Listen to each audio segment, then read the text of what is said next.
네, 오늘은 히브리서 마지막 여섯 번째 시간입니다. 영원한 새 언약이라는 제목으로 하나님 말씀 나누도록 하겠습니다. 저희가 어제 새벽까지 안식, 또 은혜의 보좌, 그리고 언약궤에 대해서 한번 살펴보았습니다. 수요 예배 때는 조금 여유가 있기 때문에 오늘 새 언약까지 정리를 해보도록 하겠습니다. 어제까지 시내산 언약에 대해서 살펴봤습니다. 간단하게 복습을 하면요, 하나님과 이스라엘 백성들이 언약을 맺습니다. 그러면 언약을 맺으면 그 언약의 이 문서를 만들죠. 우리가 결혼할 때 결혼의 그 증서를 만들듯이요. 그럼 그 문서, 하나님과 이스라엘 백성들이 맺은 그 언약의 문서를 뭐라고 하죠? 십계명이라고 합니다. 시내산 언약에서 언약을 기록한 문서는 돌판이라고 하죠. 누가 기록했냐면 바로 하나님께서 기록하셨습니다. 이거를 사람이 기록하면 효력이 없습니다. 하나님이 기록하셔야 합니다. 성막에 있는 모든 것은 복제가 가능합니다. 그런데 이 돌판은 하나님께서 직접 기록한 것이기 때문에 복제가 불가능합니다. 그래서 성전이 하나만 있는 겁니다. 하나님이 기록한 언약의 문서를 담은 이 나무 상자를 우리는 언약궤라고 합니다. 그리고 그 언약궤가 놓여진 장소가 뭐라고 하죠? 지성소라고 그럽니다. BC 586년에 예루살렘 성과 성전이 이 바벨론, 이 느부갓네살 왕이죠, 바벨론에게 무너졌을 때 이 언약궤는요 이미 없어진 상태였습니다. 언제 어떻게 없어진지를 아무도 모릅니다. BC 516년 스룹바벨 성전 안에 지성소는요 비어 있었습니다. 학개서를 통해서 추측할 수 있는 것은 사람들이 이 스룹바벨 성전을 재건했을 때 잃어버린 언약궤를 되찾을 수 있다는 그런 기대감이 있었어요. 그러나 이제 찾지를 못하죠. 그래서 스룹바벨 성전이 헤롯 성전까지 이어집니다. 그때까지 이제 지성소는 텅 비어 있는 것입니다. 그래서 사마리아 사람들이 비웃은 거죠. 언약궤가 없는데 어떻게 그게 성전이냐는 거예요. 그런 성전 같으면 나도 만들 수 있겠다, 그렇게 비웃는 거죠. 이 붕어빵 안에 팥이 들어야 붕어빵이지, 안에 아무것도 안 들고 밀가루만 뭉쳐 놓으면 그게 붕어빵이냐는 겁니다. 그래서 실제로 BC 한 300년쯤에 이 사마리아 사람들도 그리심산에 성전을 짓습니다. 언약궤 없이 성전을 만들어서 사마리아인들이 거기 모여서 예배를 드립니다. 유대인들이 배척을 하니까요. 그런데 유대인들이 그런 걸 이제 눈뜨고 못 보죠. 인정을 못 하는 겁니다. 그게 어떻게 성전이냐 인정 못 하는 거죠. 사마리아인들은 출신부터가 정결하지 못한데 자기들끼리 성전을 만들어서 여기 하나님이 있다 그러니까 인정할 수가 없는 겁니다. 그래서 이 유대인들이 가가지고 다 부셔버립니다, 그 성전을. 자, 이 얘기가 나중에 요한복음 4장에 우물가 여인 스토리의 배경이 됩니다. 우물가 여인이 예수님께 물어보죠. 요한복음 4장 20절 내용입니다. 사마리아인들은 그리심산에서 예배했는데 당신들 유대인들은 꼭 예루살렘에서만 예배해야 한다던데 예수님 생각은 어떻습니까? 라고 이 사마리아 여인, 우물가 여인이 물어봅니다. 그러니까 예수님이 이렇게 대답을 하시죠. 이 산에서도 말고 예루살렘에서도 말고 영과 진리로 예배를 해야 된다라고 말씀을 하십니다. 그리심산에서 예배를 하면 하나님이 예배를 안 받으시고 예루살렘에서 예배를 해야 하나님이 예배를 받으시고, 그런 게 아니라는 겁니다. 장소의 문제가 아니라는 거죠. 예수님은 진심으로 마음으로 예배를 드려야 한다라고 말씀하고 있는 것입니다.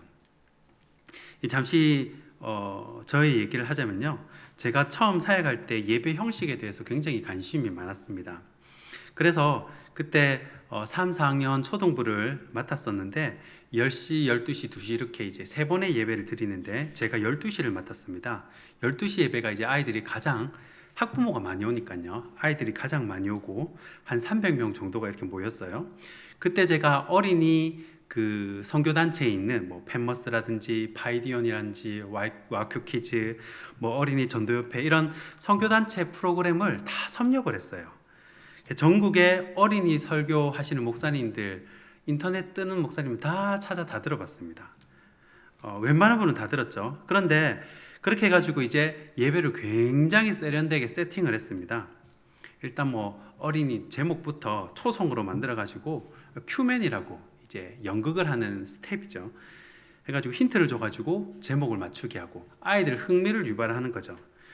그리고 유급 간사를 둬서 부서마다 돕는 간사들이 다 배치가 되어 있습니다. 그러면 그 간사님이 음향도 지원해주고 영상, 행정을 다 도와주세요. 그 음악과 조명에 맞춰가지고 그 연기가 끝나면 제목을 맞추고 또 다양한 예배 형식을 시도했고요. 실제로 아이들이 너무 좋아했습니다. 그래서 교육부서를 소개하는 영상이나 팜플렛을 만들면 제가 담당하는 부서에 와가지고 촬영을 해가지고 갔어요. 실제로 팜플렛에도 실리고 영상에도 실리고. 워낙 이제 예배가 역동적이니까요. 그런데 그렇게 멋지게 형식을 만들고 예배 포맷을 만들었는데요. 그게 2년만 돼도 식상해지더라는 겁니다. 아니요, 1년만 해도요, 이게 뻔해지고 지겨워지더라고요. 제가 그때 예배 형식에 한계가 있다라는 것을 깨닫게 되었습니다. 반면에 디모데학교라고 이제 초등학교 5, 6학년을 대상으로 제자 훈련을 한 적이 있는데 1월부터 6월까지 이제 훈련을 하고 7월에 단기 선교를 떠나는 어린이 DTS 같은 성격의 개념입니다. 그때 토요일마다 이제 예배를 하고 기도회를 하고 그 후에 이제 단기 선교 썸 연습을 하는데 이 피아노 반주자가 없어가지고 그냥 생 목소리로 30명의 초등학교 아이들과 기도회를 했어요. 예배를 드리고 기도를 했는데 그런데 성령이 임재하니까 뭐 화려한 세션이나 예배 형식이나 그런 거 없습니다. 그냥 아이들과 그냥 목소리로 기도를 하는데 아이들이 뒤집어지고 회개를 하고 방언을 받고 통성기도를 하는데 이 30분 기도회 해야 되는 걸 2시간 넘게 통곡을 하며 기도를 하는 겁니다. 나중에 학부모님들을 통해서 소식을 들었는데 그 친구들이 나중에 중등부 가서 고등부 가서 그 부서의 기도회 분위기를 다 걔네들이 잡았다는 겁니다. 얼마나 뜨겁게 기도를 하는지 제가 그때 깨달았습니다. 형식도 중요하고 또 모양도 중요하지만 예배 드리는 사람의 그 마음이 가장 중요하다는 것입니다. 예루살렘의 화려한 성전과 세련된 제사장들이 인도하는 그런 예배도 중요하지만 예수님은 어디서든 영과 진리로 예배를 해야 된다라고 말씀하시는 거예요. 사실은 이 내용이 히브리서와 좀 통하는 내용이 있는 게 히브리서를 듣는 그 수신자들, 1차 독자들, 원독자들이 다 카타콤에 있고 산에 있고 숨어 있거든요. 예루살렘에서 예배를 할 상황이 아니거든요. 그러니까 이 내용과 연결이 되는 겁니다. 아무튼 사마리아 사람들이 유대인들을 비아냥거렸던 이유가 뭐냐면 언약궤가 없이 성전을 지었기 때문입니다. 자, 그러면 이제 언약궤 이야기를 한번 해보겠습니다. 그 인터넷에 보면요, 언약궤 그림이 굉장히 많이 나옵니다. 그런데 사실 언약궤를 직접 본 사람은 아무도 없습니다. 기록을 보고 추정해서 그릴 뿐입니다. 그래서 제가 첨부해드린 그 교환이 있죠. 그 교환을 한번 참고해 보시기 바랍니다. 이 교환을 보시면요, 언약궤 그림이 있습니다. 이 지성소 밑에 언약궤 그림이 있는데, 자, 언약궤 상자 위에 이 뚜껑을 속죄소 시은좌라고 부릅니다. 정확히 말하면 뚜껑과 언약궤는 분리가 됩니다. 나무 상자는 언약궤, 증거궤, 법궤라고 부르고 그 위에 뚜껑을 속죄소 시은좌라고 부릅니다. 그리고 그 뚜껑 위에 이제 날개, 그 천사 날개가 덮는 것처럼 되어 있는데 이것을 이제 그룹이라고 하죠. 두 그룹이라고 하지 않습니까? 이것은 유대인들에게 있어서 굉장히 중요한 겁니다. 그러면 제가 성경 한 구절을 읽어 드릴 테니까요, 요 언약궤를 보시고 제가 어느 부분을 이야기하는지 한번 눈으로 한번 따라가 보시죠. 제가 말씀 한 구절 읽도록 하겠습니다. 모세가 회막에 들어가서 여호와께 말하려 할 때에 증거궤 위, 속죄소 위의 두 그룹 사이에서 자기에게 말씀하시는 목소리를 들었으니 여호와께서 그에게 말씀하심이었더라. 자, 모세가 지성소 안에 들어갔습니다. 언약궤 앞에 섰는데 갑자기 육신의 귀로 들을 수 있는 하나님의 음성이 나오는 겁니다. 깜짝 놀라서 봤는데 그 음성이 어디서 나왔냐면 증거궤 위, 속죄소 위, 두 그룹 사이에서 나왔다는 거예요. 그 음성이. 그래서 유대인들은 이 언약궤에 굉장한 의미를 두는 겁니다. 그림을 보시면 밑에 잡는 봉이 있지 않습니까? 이렇게 잡는 봉. 그 사이에 사실은 또 뭐 잡는 게 있는데 역대상 28장 2절입니다. 여기서 언약궤를 어떻게 묘사하는지 한번 들어보시길 바랍니다. 이에 다윗 왕이 일어서서 이르되 나의 형제들 나의 백성들아 내 말을 들으라. 나는 여호와의 언약궤 곧 우리 하나님의 발판을 봉안할 성전을 건축할 마음이 있어서 건축할 재료를 준비하였으나. 아멘. 자, 언약궤를 그 밑에 부분 있잖아요. 봉 잡는 봉 맨 밑에 부분, 그 부분을 하나님의 발판이라고 하는 거예요. 발판. 또 하나 보겠습니다. 시편 132편 7편입니다. 132편 7절. 우리가 그의 계신 곳으로 들어가서 그의 발등상 앞에서 엎드려 예배하리로다. 자, 이 발등상이 어느 부분인가요?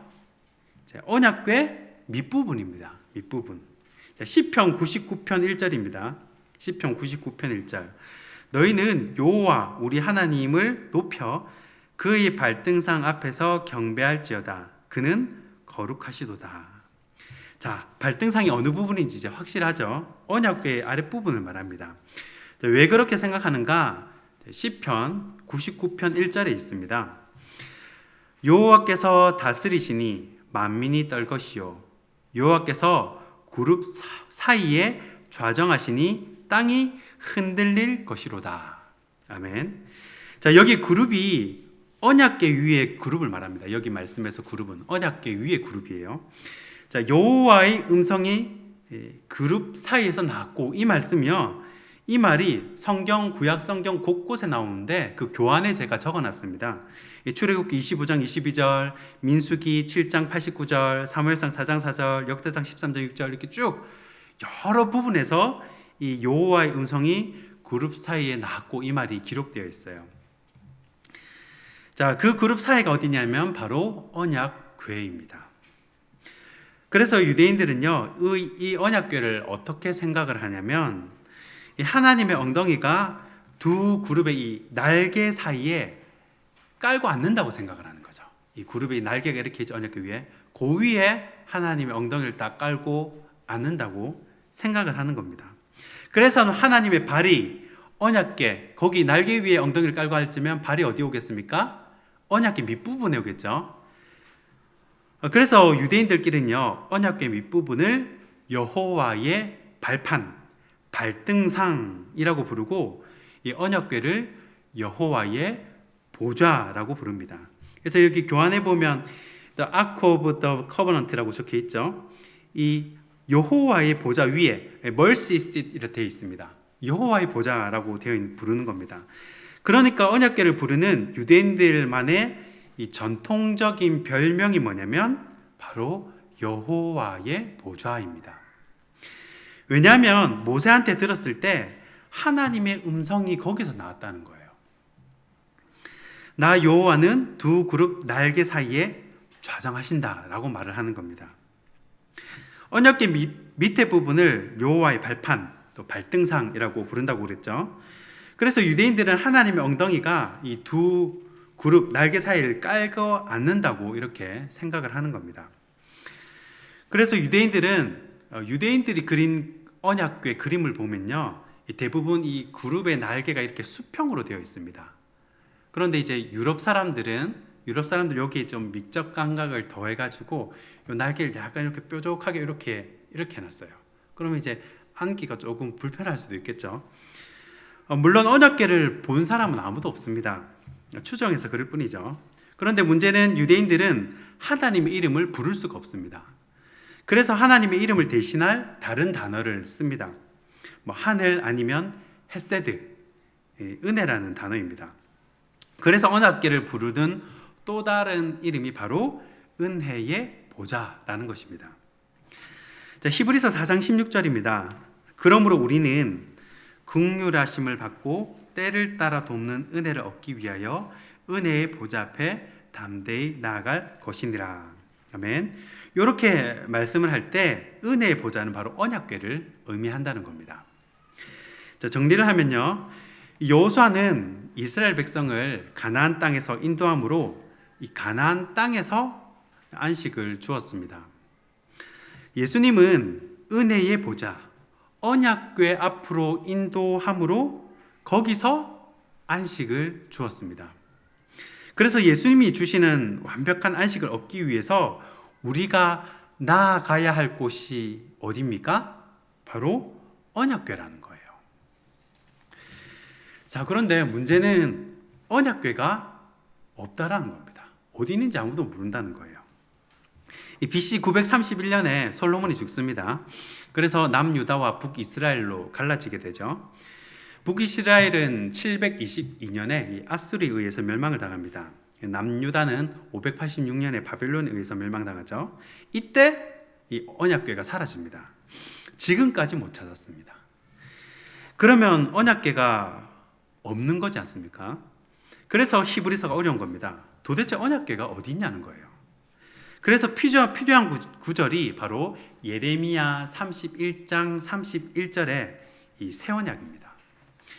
언약궤를 잃어버린 이야기를 좀 하자면요, 이 많은 성경학자 랍비들의 추측은요, 이 바벨론 1차 침공 때에 그 바벨론 침공에 오면 이제 성전 기물, 금으로 된 것들 다 가지고 하지 않습니까? 이것을 미리 예측한 예레미야가 성전 밑에 굴을 파가지고요, 언약궤를 숨겨놨다는 겁니다. 두 번째 추측은 이 솔로몬이 스바 여왕을 만나지 않습니까? 그래서 뭐 스바 여왕 만나서 서로 이야기하다가 이제 아기가 생긴 겁니다. 이 구스가 지금 에티오피아인데 그 아기가 공식적인 솔로몬의 첫째 아들이에요.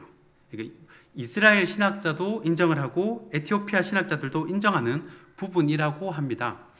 그런데 이 아이가 예루살렘에서 10살 때까지 큽니다. 그래서 대신들이 솔로몬에게 어떻게 이방 여자의 자녀가 다윗의 혈통을 잇습니까? 구스로 돌려 보내십시오 라고 말을 합니다. 이때 첫째 아들에게 가장 좋은 선물을 주는데 무엇을 주겠습니까? 언약궤를 줬다라고 추측을 할 뿐입니다. 아무튼 언약궤를 찾으려고 한때 엄청 고고학자들이 그 유튜브에 보면요, 인터넷에 보면 이런 다큐멘터리들이 굉장히 많이 나와 있습니다.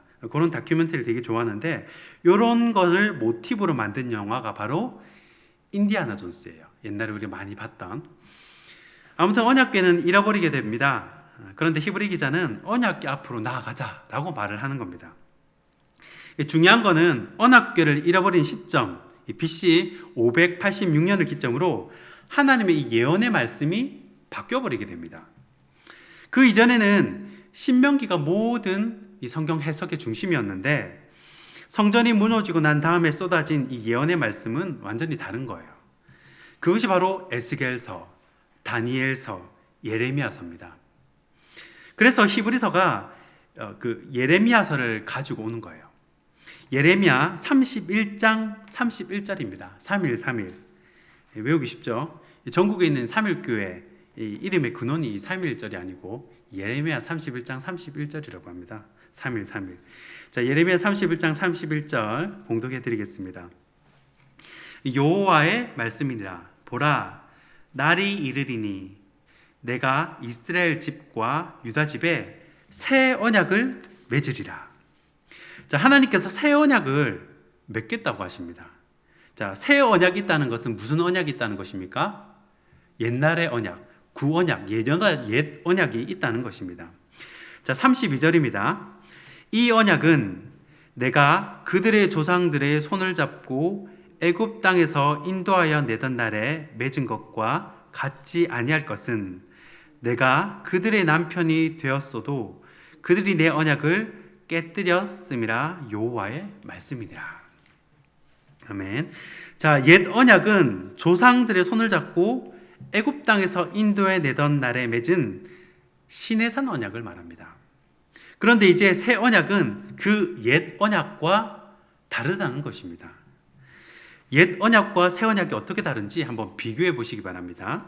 자, 예레미야 31장 33절입니다.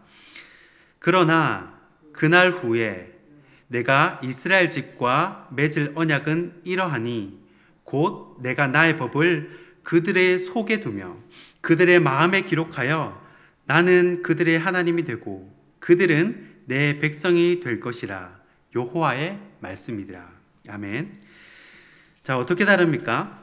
똑같이 하나님과 이스라엘 백성이 언약을 맺습니다. 그렇죠? 똑같이 언약의 문서를 만듭니다. 그런데 예전에는 어디에 기록했냐면 돌판에다가 기록을 했는데 이제는 하나님이 어디다가 기록을 하신다는 것입니까?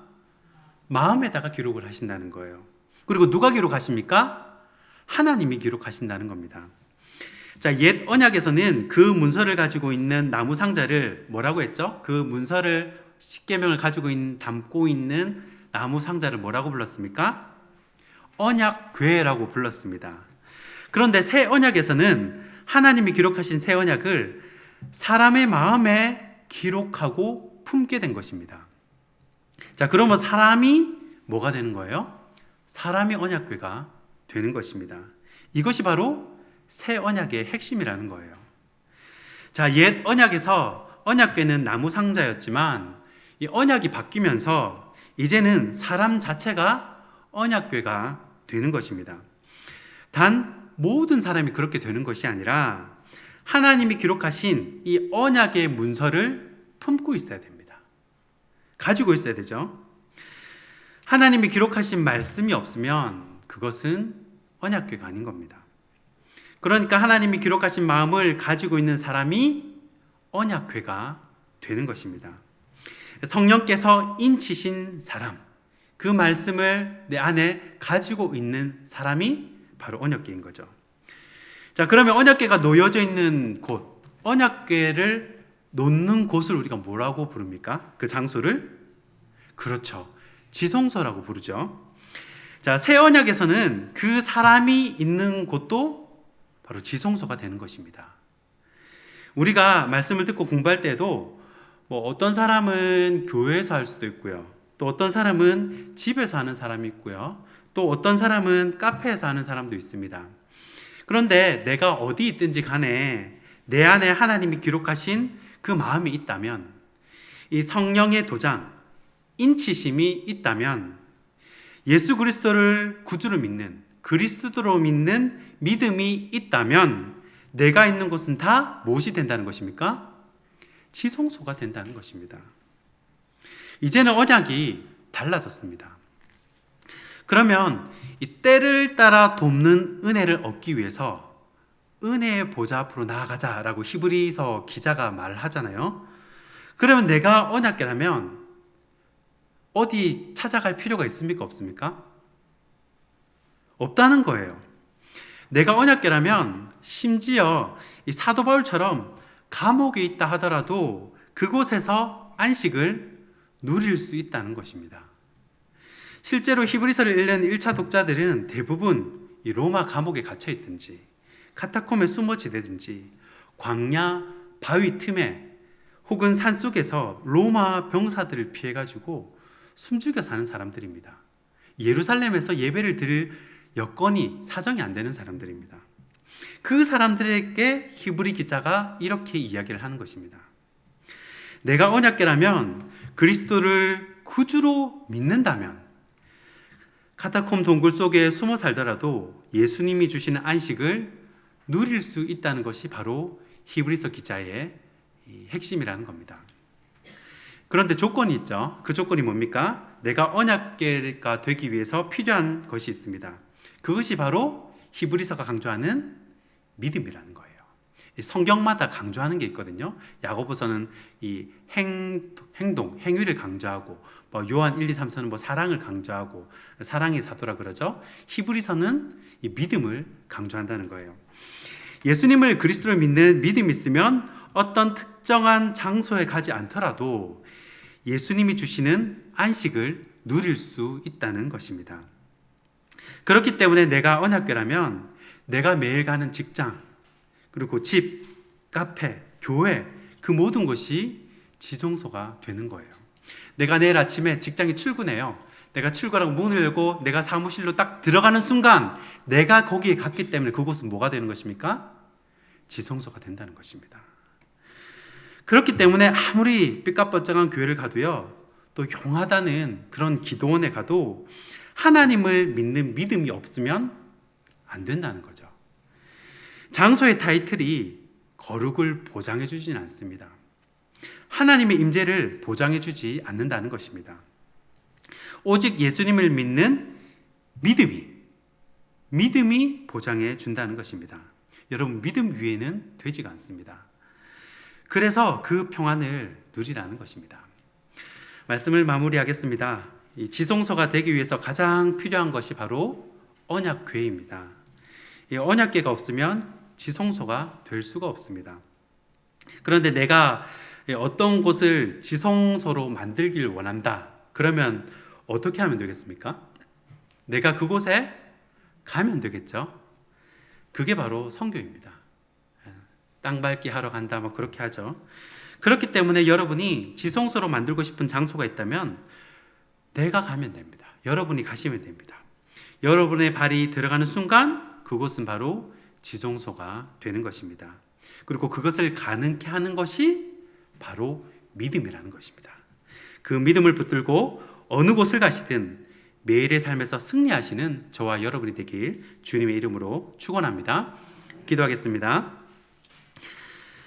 믿음의 주요, 온전케 하시는 주님을 바라봅니다. 세상의 조롱과 핍박 속에서도 믿음을 잃지 않고 신앙을 지킨 믿음의 선배들의 길을 따라가길 원합니다. 오늘 말씀을 기억하며 내가 가는 가정, 직장, 교회가 모두 지성소임을 기억하고 믿음의 삶, 거룩의 삶을 잘 감당하게 하여 주시옵소서. 특별히 부산 신성교회를 위해 기도할 때에 주님, 피로 값주고 사신 우리 부산 신성교회를 주님께서 사랑하시고 지키시고 보호하시는 줄 믿습니다. 마지막 시대에 믿음 붙들며 하나님께 칭찬받는 주님 구원의 방주로서의 교회가 되게 하여 주시옵소서. 휴일 저녁에도 말씀을 사모하여 나온 성도님들을 주님께서 특별히 기억하여 주셔서 그들의 가정과 사업터를 지키시고 무엇보다도 건강의 복을 더하여 주시옵소서. 이제는 우리 주 예수 그리스도의 은혜와 하나님 아버지의 사랑과 성령의 교통하신 은혜가 믿음을 지키며 예수를 구주로 붙드는 이 자리에 머리 숙인 모든 성도들 머리 위에 이제부터 영원히 항상 함께 있을지어다. 아멘.